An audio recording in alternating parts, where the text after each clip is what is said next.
moto ko sa amo, magpakampaan ko dito, or magpalama ko sa amo, yung gahapon, nireklamo siya ng bihinga. Ikaw no?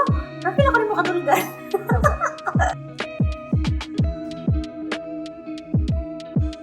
Hello? Kathy? No? You don't want?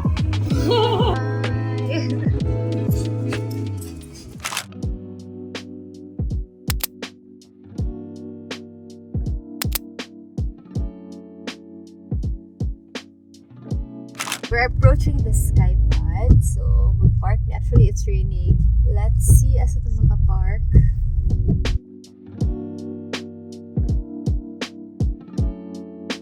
This is the Skypod.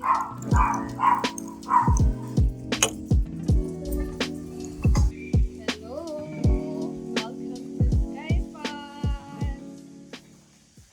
Hi! Kathy! Hi! Video ko. Okay, ra? Hello? No? You don't want?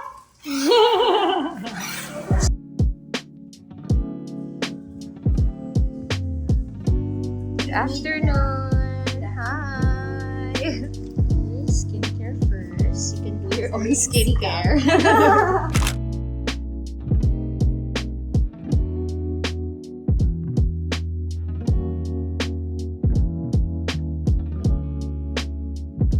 About married life. Wow. Yeah. Sibaw na ko ang first question.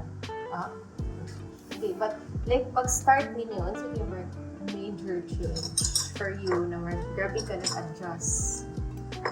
Kaya ko, ano kaya change for me until anak. Anak mo Until baby?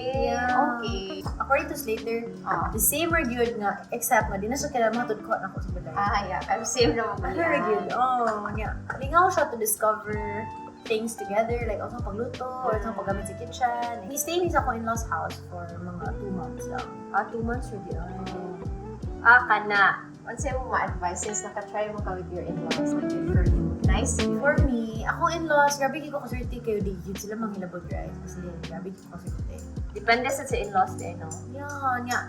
Nice po to na time nga nipuyo mi sa ila kay ang adjustment gradual bitaw. Dili bitaw ingon na okay, married and then the next day you manage your own house na niya. Wala ko experience before.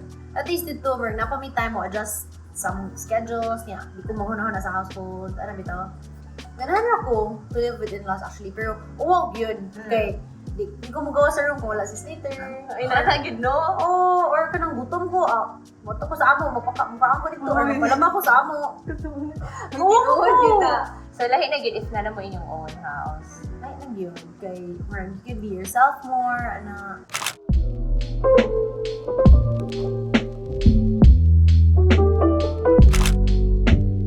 So, na ang expectations pag first mom experience mo. Same joke, Miss Lita.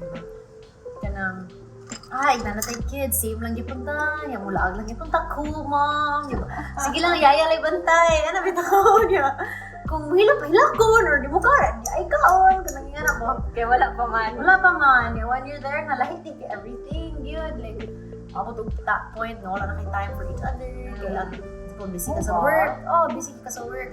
Sa kakampoy na ko, uli ni Slater, kapoy na kayo ko, gano'n ako matulog. Yeah, pahuway na. Kaya siya wala pa siya nakakita na ko the whole day, so gano'n siya magkuyog meaning. Hignan niya sa bed, natulog na ko. Ang gahapon, nireklamo siya ng bihinga.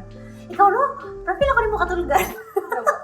Makatulog ko kay sa'yo, biya kayo kumamata kay bukaan, biya ko sa kids. We're excited sa kung play nila. Yeah, tinoon, no. Niya maging breakfast ko nila, niya ang kids ba, excited kayo sila nga, first thing they see ako, di live na forever, di ba? Like, at 4 or 5 years old or more, di na sila makita anak ko. You know, boys, imong anak, so expect na, karon sila close ni mo, but as they grow older, they'll be closer to their dad.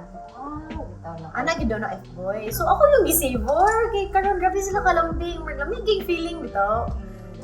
So, I told Slater na, kibaw ka, emotionally, ba satisfied na kayo sa mga anak, hindi na kawala. Pinuha ka?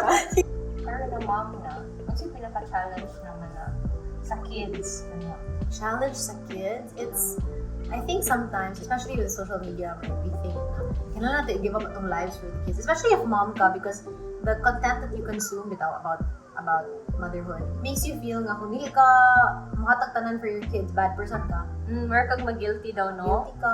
Nga karon kay with all the content online where hindi ka mo breastfeed.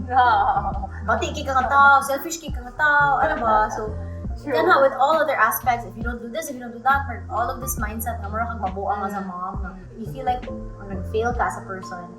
Kana may pinaka-tough niya, you kind of lose yourself ba nga? Bahala na ko para partanan sa kong Para sa kids na...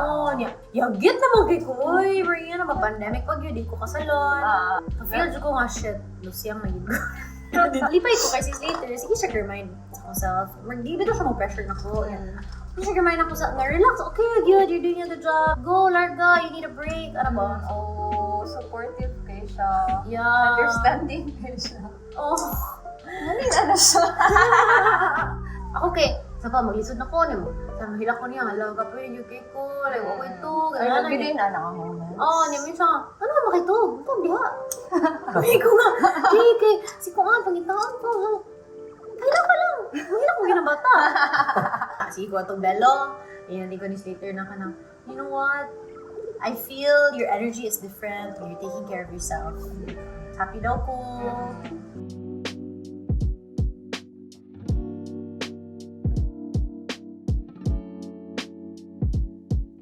Akong learning for the second child is hindi ko dapat mag-judge with parent. Lahi or yun, like, you think, for example, with your first kid, you think, okay, kiba na ko, mga naging ni second kid, mga naging ang formula. Yan ba sa second kid, lahi ko siya. So you have to change everything. Okay. Yan, so kaya putanong kaglain parent nga, yan mo gong ginga na, dapat yung ginga niyan. Okay, dili yun, dahil lahi ka ng bata. So, dapat di ka mo judge. And not just for kids, for everything in life where sometimes you feel ta ba nga, ibaw ta sa sakto. Yung mga ibaw sila you go through. Dahil lahi mo ginang tao. Lahi ang tao. As a big judge. Yan, ikon kita. Yan, yung judge. As an married couple, what's yung pinaka-lisod na for you?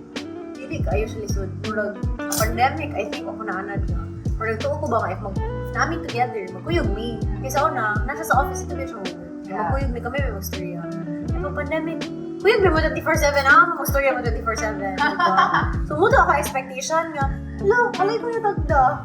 Ako din sa balay, wala lang yung tagda. Buntis pa siya ko, murag itigay ko pa. Pero akong na-learn is, masintiyangan. I think before, na ako yung mga expectations in the relationship ba? Yeah, kanang nag-put siya pressure on the relationship. If he doesn't do it, pati siya mata. Because I expect ko, yan ang mga. If wala kang expectation, then everything that he does, whoa, yan yung what for me. Nice, ano ba? Kung yung mo siya i-expect, marag, dapat lang. Ba? So sa una, mag-drama-drama ni ka, no? Dili mo siya kabaw mo, nag-drama ko. Bakit iba? Nag-drama ko sa kong self. Paita niya, oy, ano ba niya? Ako ba, akong gi-change na akong mindset. Huwag yung pa kabaw, akong gi-change na mindset. Hindi mo na batik ko. Nakaroon, makalimutan na ako siya kay busy ko sa pag-ibig. Rito, no? Niya siya na mag-apas. Good idea, no? Ang ginaanak ni ko na yan. Apas na siya na ako kay busy ko. Sa una, pag pagpapalit si Scott, marag, pa kung ano, di mo siya pa rin ako. Natag kayo. I thought 50-50 niyan niya. I thought ko, siya may dinag kids, ano niyan. Kung ano, bitaw, di mo lang, uy, and the grand scheme of things, di man mo matter. Nanood ba siya or di? Mas ikaw ba hindi sa diaper or siya? Diba? Marag, di mo matter niya. Just do what makes you happy, marag. Kung ganahan ko mo doon sa kids, kayo mo yung makapalipay na ako, dili necessary nga, malipay po siya. Kailahi po diya, ha? Malipay po siya. So dala ako siya. Ano, halimita na ko. Like, example, busy siya whole day, mag-work. Dito ko mo text niya, ano mo text mo ko niya, samok kayo ko. So after, dito ko mo text, kay marag, imagine na good mo, busy siya, stress siya sa work, sapot siya niya, uli niya, ganahan siya makikita niyo mo, send siya,